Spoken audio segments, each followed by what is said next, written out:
చేసేవాడు.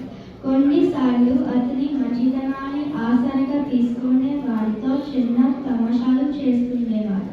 తన ఊరికి దగ్గరలో గోవిందరాజు అనే ఒక భూస్వామి ఉండేవాడు. అతనికి చాలా భూములు ఉండేవి. ఆ భూములను సాగు చేస్తూ అక్కడ వండాల కుటుంబాలు నివసించేవి. అప్పుడప్పుడు గ్రామంలో తన భూములను సాగు చేసే రైతుల దగ్గరికి వెళ్ళి తగాదాలు తీర్చేవాడు గోవిందరాజు. అలా వచ్చినప్పుడు అక్కడ ఉన్న రైతులు గోవిందరాజుకు విందు భోజనాలు అతిథి సత్కారం చేసేవాడు. ఒకరోజు గోవిందరాజు బంటుతోటి ఎలా అన్నాడు,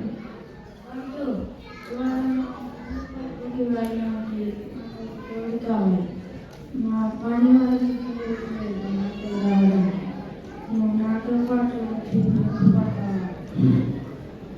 నా సామర్థ్యంలో ఉండడం ఒక పెద్ద చాలా మంది.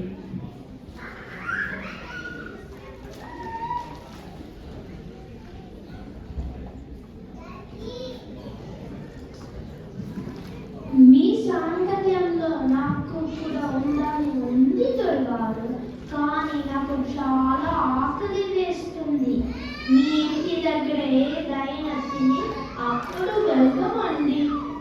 ఆహా, నువ్వు అక్కడికి వెళ్ళిన తర్వాత నీకు ఒక మంచి భోజనం పెట్టేస్తాను, కానీ ఒక గంట సేపు నీ కడుపుని పెట్టుకోమని చెప్పు. అంటూ ఏమీ మాట్లాడకుండా గోవిందరాజు వెనుక కొడుకు పట్టుకొని గ్రామానికి వెళ్ళాడు.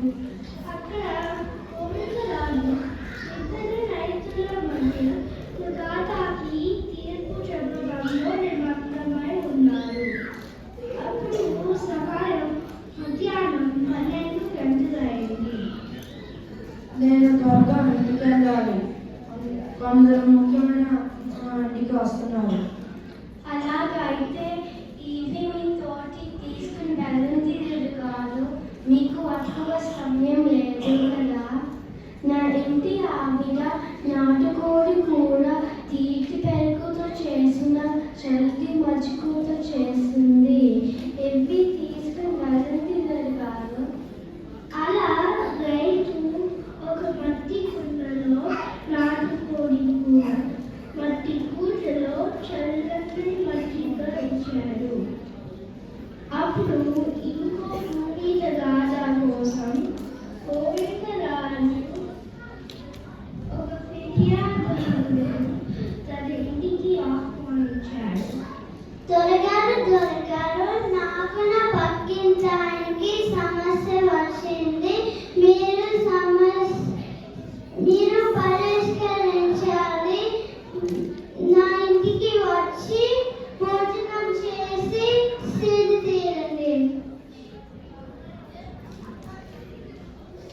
గోవిందరాజు తన మదిలో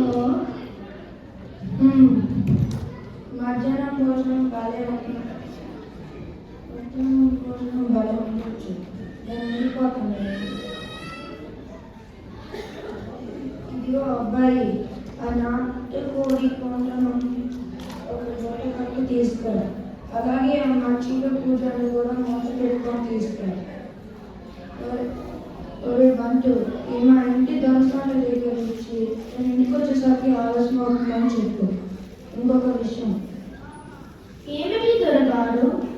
దారిలో మట్టి పండుని ఏ పరిస్థితిలో తెరవకు, దాంట్లో ఉన్న పక్షి ఎగిరిపోతుంది.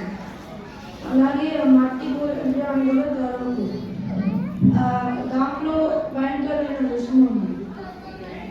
అర్థమైందా? అలాగే దొరగారు. అమ్మయ్యా, నా కడుపు నిండింది. రాత్రికి నాటుకోడి కూర, తీయటి పెరుగుతో తీయటి మజ్జిగ, ఇంకో ముందు కోసం ఎదురు చూస్తుంది. గోవిందరాజు ఇంటికి వెళ్ళే దారిలో ఒక చెరువు దగ్గర ఒక మనిషి చెట్టు కింద హాయిగా చల్లని గాలికి నిద్రపోతుండడం చూసి, ఇతను ఎప్పుడో చూసినట్టుంది. ఒరే బంటు, ఏమిటి దొరగారు? ఏం చేస్తున్నావురా? నేను ఏం మాట్లాడుతున్నారా? దొరగారు ఒక పెద్ద గాలి దుమారం వచ్చి ఆ మట్టి కుండని కట్టిన గుర్రని గాలికి ఎగిరిపోయింది. మీరు భయపడినట్టే ఆ పక్షి తూచని ఎగిరిపోయింది. నేను చాలా బాధపడ్డాను. నా ముఖము మీకు ఎలా చూపించేది? నా బతుకు అంతం చేసుకుంటామని ఆ కూజలో ఉన్న విషపానీయం తాగి నేలపై పడుకున్నాను.